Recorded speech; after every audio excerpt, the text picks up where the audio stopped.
aggraver, de vous mettre en colère contre quelqu'un, de vous frustrer, de vous inquiéter. Jésus a dit dans Jean 14, 27, « Je vous laisse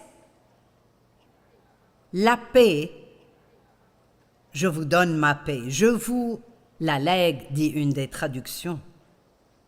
Je ne vous donne pas comme le monde donne, c'est ma propre paix spéciale. » Vous voyez, le monde peut être en paix lorsque toutes les circonstances lui conviennent, mais nous pouvons être en paix quand rien ne va dans notre vie, parce que nous avons une aide.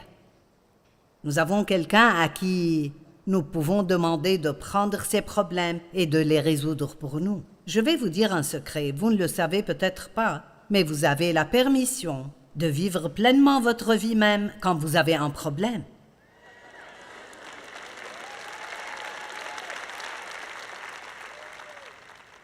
Les gens ne le savent pas. Ils pensent qu'ils sont obligés de se préoccuper de leurs problèmes. Mais vous êtes censé confier vos problèmes à Dieu et avoir confiance qu'il s'occupe de votre problème et aller de l'avant et vivre la vie que Jésus a payée d'un prix si terrible pour que nous puissions l'avoir. Je vous laisse ma paix, je ne vous donne pas comme le monde donne, mais dans la Bible amplifiée, version classique, il est écrit ceci. Cessez donc de vous laisser troubler et perturber. Cessez donc de vous laisser vivre dans la peur et l'intimidation. Donc, Jésus a fait sa part. Maintenant, nous devons faire la nôtre. Vous dites, je ne peux pas m'en empêcher. C'est une excuse que vous devez rejeter ce soir. Je ne peux pas m'en empêcher, c'est trop dur. Mais. Mais vous devez vous débarrasser de votre mais. Amen. Nous disons, je sais que je devrais faire ça, mais. Je sais que je ne devrais pas faire ça, mais. Je sais que je ne devrais pas dire ça, mais. Et nous devons arrêter tout cela parce que rien de ce que Dieu nous dit de faire n'est trop difficile pour nous. Il suffit de le vouloir vraiment, vraiment. Combien d'entre vous sont vraiment sérieux dans leur relation avec Dieu? Je l'espère, car si ce n'est pas le cas, vous feriez mieux de partir maintenant. Je ne fais pas ça juste parce que je cherche quelque chose. Je veux vraiment que les gens aient ce que Jésus est mort pour que nous l'ayons. Je veux que vous sachiez qui vous êtes en Christ, que vous ayez confiance, que vous soyez audacieux, que vous soyez fort, que vous appréciez votre vie et ayez les choses que Jésus est mort pour vous donner. L'une des choses que Paul a dites et que j'aime beaucoup, c'est « Mais je cours pour tâcher de le saisir, puisque moi aussi j'ai été saisi par Jésus-Christ. » J'aime cela. Je vais m'emparer des choses pour lesquelles le Christ Jésus est mort pour me les donner, car il m'a saisi. Est-ce que vous jouissez des choses que Jésus est mort pour vous donner? Il n'est pas seulement mort pour nous pour que nous ayons une vie misérable et qu'un jour nous allions au paradis. Il y a tellement plus à naître de nouveau que d'aller un jour au ciel. C'est merveilleux et je suppose que ça vaudrait la peine s'il n'y avait rien d'autre que cela. Mais Jean 10,10 est très clair. Le voleur ne vient que pour dérober, égorger et détruire. Mais Jésus a dit, moi je suis venu afin que les brebis aient la vie et qu'elles soient dans l'abondance jusqu'à déborder.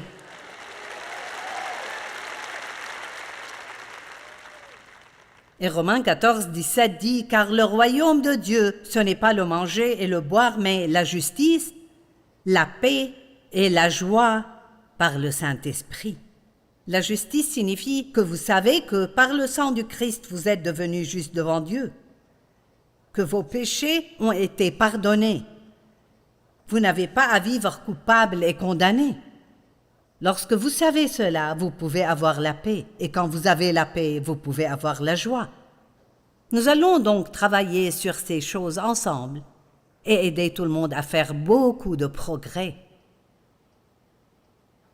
Quand Dave et moi avons commencé notre ministère, pendant 5 ans, j'ai enseigné des études bibliques. C'était mes premières années. Je ne savais presque rien. Et j'apprenais des choses et je les enseignais aux gens. Il y avait environ 25 personnes tous les mardis soirs chez moi. Et j'étais fidèle dans cela. Et j'ai probablement étudié encore plus dur qu'aujourd'hui, parce que j'en sais plus aujourd'hui qu'à l'époque. Mais ensuite, j'ai senti que je devais arrêter ces études bibliques. Et je suis allée travailler dans une nouvelle église dans ma ville et ils m'ont demandé de commencer une étude biblique pour les femmes, ce que j'ai fait. Et elle s'est développée très rapidement et est devenue très grande. Il y avait entre 400 et 500 femmes par semaine qui venaient à cette réunion.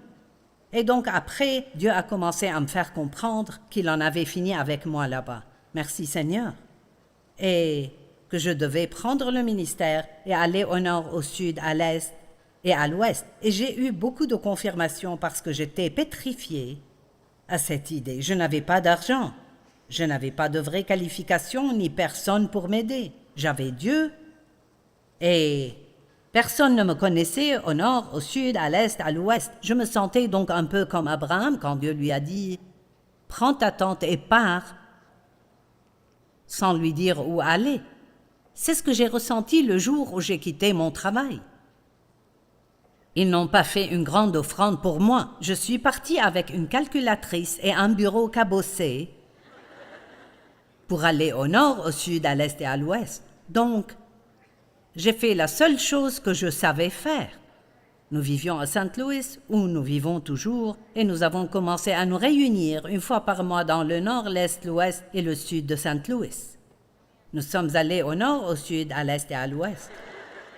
J'ai fait des milliers de réunions de 50 personnes, 70 personnes et 60 personnes. Et si jamais j'avais 100 personnes, je pensais que j'étais morte et que j'étais au paradis.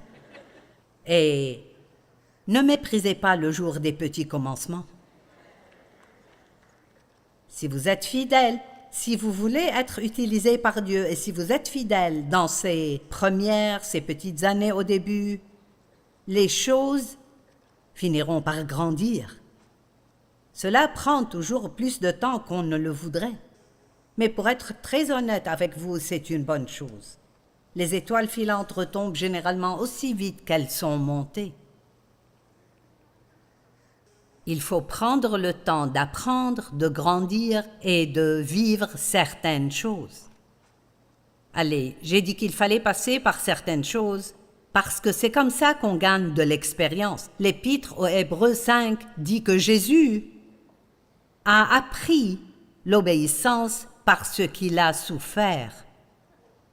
Et parfaitement qualifié, il est devenu pour nous l'auteur d'un salut éternel. J'aime cela. Je vais le citer de nouveau parce que c'est un peu long. Jésus a appris par les choses qu'il a souffertes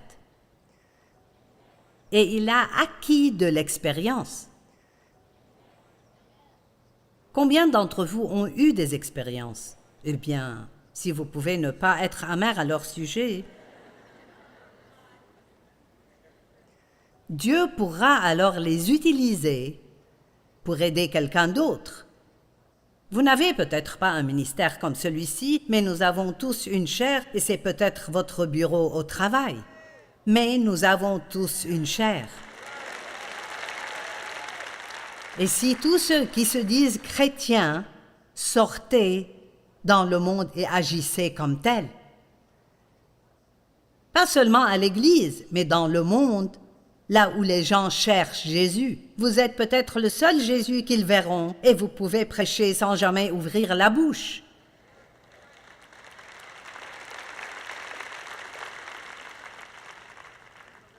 Ainsi, l'expérience de Jésus l'a équipé.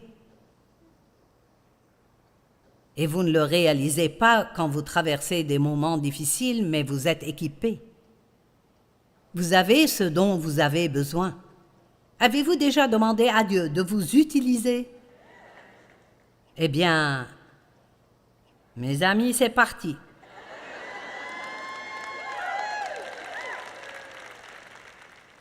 Nous disons tous c'est « Oh mon Dieu !» Je me soumets entièrement. Vraiment? D'accord, je vais vous tester et voir si vous êtes sérieux. Eh bien, mettez 10 $ de plus dans les offrandes. Eh bien, je ne suis pas sûre. Vous savez, nous voulons abandonner les choses que nous voulons abandonner. Mais Dieu veut faire un travail si profond dans les gens et c'est tellement nécessaire à ce moment de l'histoire. Le monde, dans l'ensemble, ne nous respecte pas. Et la raison est que beaucoup de gens se contentent de porter des bijoux chrétiens, d'aller à l'église et de porter leur Bible, mais ils ne vivent pas vraiment cette vie dans le monde, là où les gens ont besoin de les voir.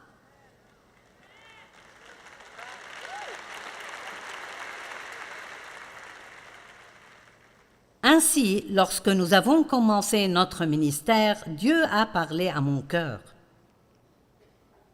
Et nous nous sommes efforcés d'y obéir. Aujourd'hui, quelques 40 ans plus tard, ou 37 ans je crois, ça fait donc 47 ans que je suis dans le ministère.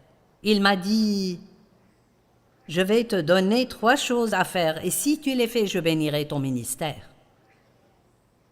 Quoi que tu fasses, fais-le avec excellence. Nous servons un Dieu excellent et nous ne devrions pas être médiocres d'une manière ou d'une autre. Si vous devez faire un travail, faites-le de votre mieux. Amen. Sois toujours une personne intègre, c'est-à-dire fais ce que tu dis vouloir faire. Dis-le et ensuite fais-le. Il y a tellement de gens qui ne tiennent pas parole. « Oh, je t'appellerai la semaine prochaine » et vous n'avez pas du tout l'intention de les appeler. Vous essayez juste de vous débarrasser d'eux. Vous connaissez ces ouvriers qui ne se présentent pas quand ils sont censés venir. Je veux dire, le monde est devenu si négligent. Et il a dit, garde les querelles hors de ta vie, hors de ton mariage, hors de ta maison et hors de ton ministère. Vous dites, mais pourquoi est-ce important? Eh bien, c'est parce que Dieu travaille là où il y a la paix. Et vous verrez au cours de cette prédication que là où il y a l'unité, il y a l'onction. Et si vous ne savez pas ce qu'est l'onction, mon fils qui a 40 ans a dit « Beaucoup de gens de mon âge ne savent pas ce qu'est l'onction. » Eh bien, c'est la présence et la puissance de Dieu dans votre vie. C'est ce qui fait marcher les choses.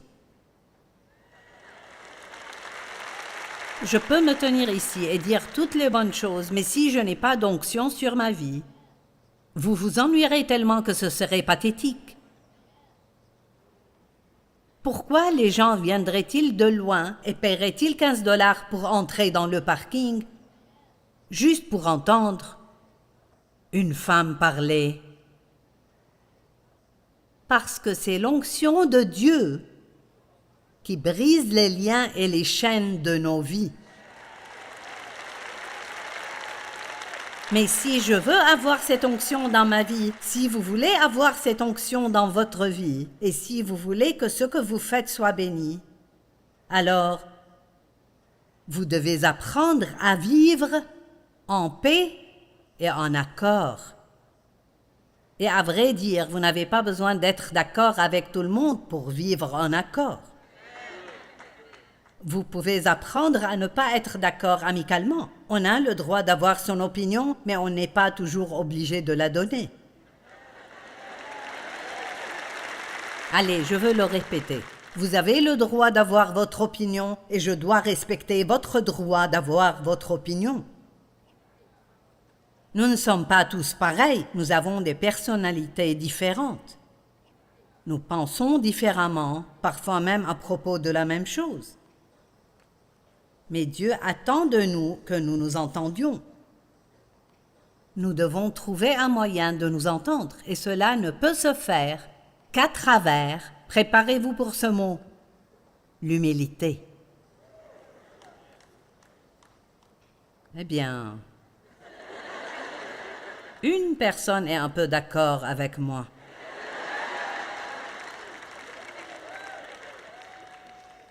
De toutes les vertus chrétiennes, l'humilité est, je pense, la plus difficile à obtenir et à conserver. Parce qu'il n'y a rien dans notre chair qui veuille s'humilier. Nous voulons être les premiers, nous voulons commander, avoir raison, avoir le dernier mot, personne qui nous dise quoi faire. Et c'est surtout un problème aujourd'hui. Je veux dire, les gens ne veulent pas qu'on leur dise quoi faire. Nous avons même eu des gens qui sont venus à une réunion comme celle-ci et nous avions une section bloquée où nous ne voulions pas que les gens s'assoient et ils disaient « je m'assoirai où je veux ». Eh bien, sortez d'ici, vous n'apprendrez rien. Parce que vous n'avez même pas un cœur ouvert à apprendre si c'est votre attitude.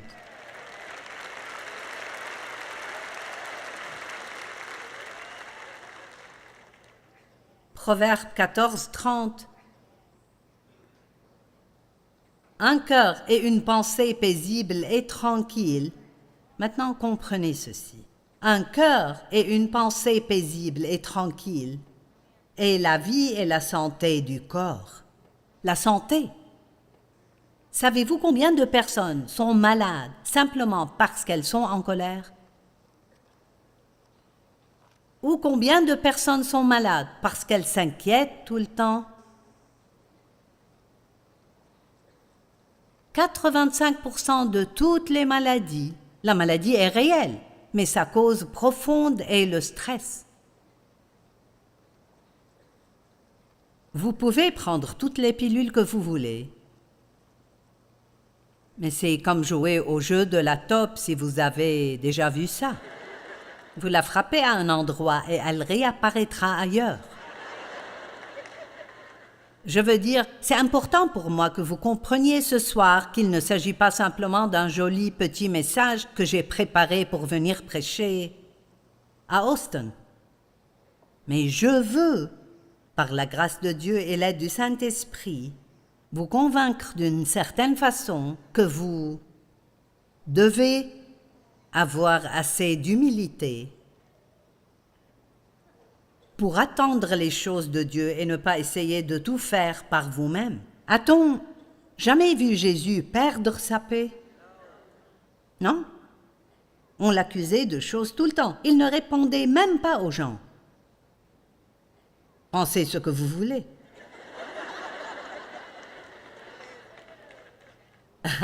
Pourquoi pensons-nous que nous devons essayer de prouver que nous avons raison tout le temps? Avoir raison est très surfait. Faisons assez confiance à Dieu pour rester sous sa main puissante et laissons-le nous élever au moment voulu. Et tout ce qu'il faut parfois, c'est juste de fermer la bouche.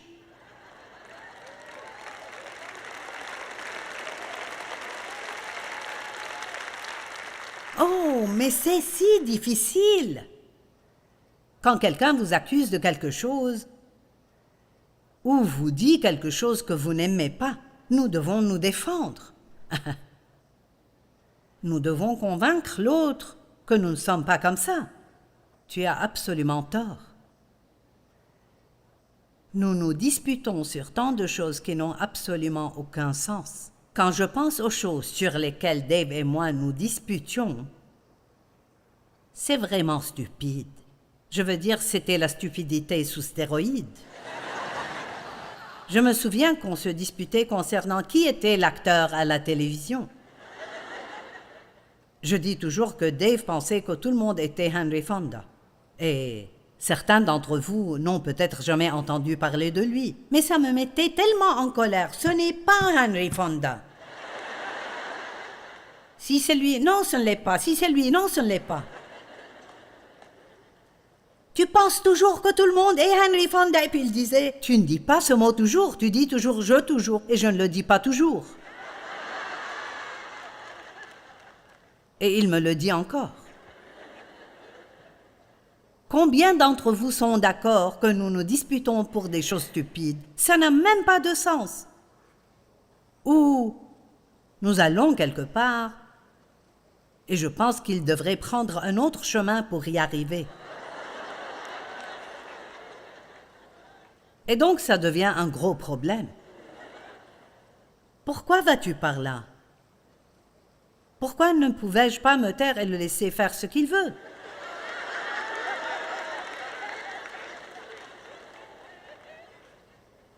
Vous savez, il faut juste laisser l'homme conduire. Juste laissez-le conduire et gardez la paix. Amen. L'homme ne veut pas qu'on lui dise quoi que ce soit lorsqu'il est au volant de sa voiture. Il ne veut pas qu'on lui dise quoi que ce soit. N'est-ce pas, les gars? Vous m'aimez bien maintenant, je vous aide. Eh bien, nous parlerons de certaines choses pour vous plus tard. Mais je veux juste poser les bases pour que vous voyiez à quel point c'est stupide. Combien c'est inutile quand il y a des choses si sérieuses qui se passent dans le monde. Et quand Dieu a désespérément besoin que nous le représentions d'une manière que les gens respecteront et ne pourront pas nier. Les gens peuvent se disputer avec vous sur des milliers de choses, mais si vous pouvez sortir dans le monde et marcher dans l'amour, wow! Jésus n'a-t-il pas dit « Je vous donne un commandement nouveau, celui de vous aimer les uns les autres comme je vous ai aimés » ?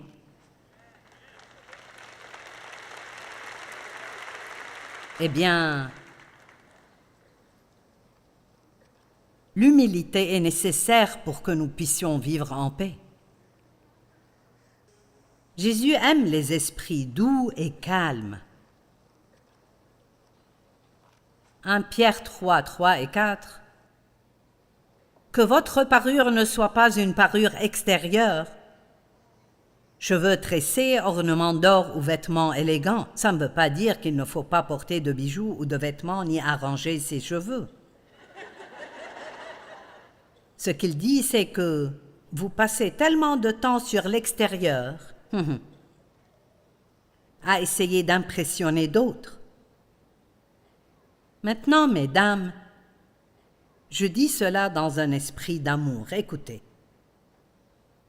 Si nous passions autant de temps à nous préparer spirituellement que nous en passons à essayer d'être jolis quand nous sortons, dois-je terminer?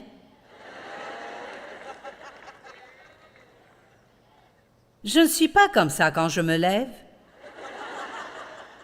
J'ai dû y travailler longtemps.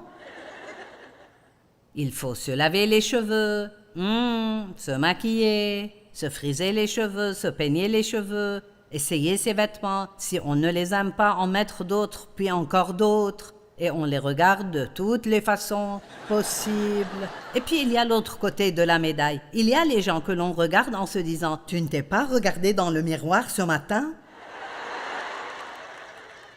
Mais tout cela fait partie de la façon dont nous représentons Dieu et vivons devant lui. Donc, il ne s'agit pas seulement de préparer l'extérieur, mais, verset 4, mais plutôt celle intérieure et cachée du cœur, la pureté incorruptible d'un esprit doux et paisible qui n'est pas inquiet et qui n'est pas agité, qui est d'une grande valeur devant Dieu.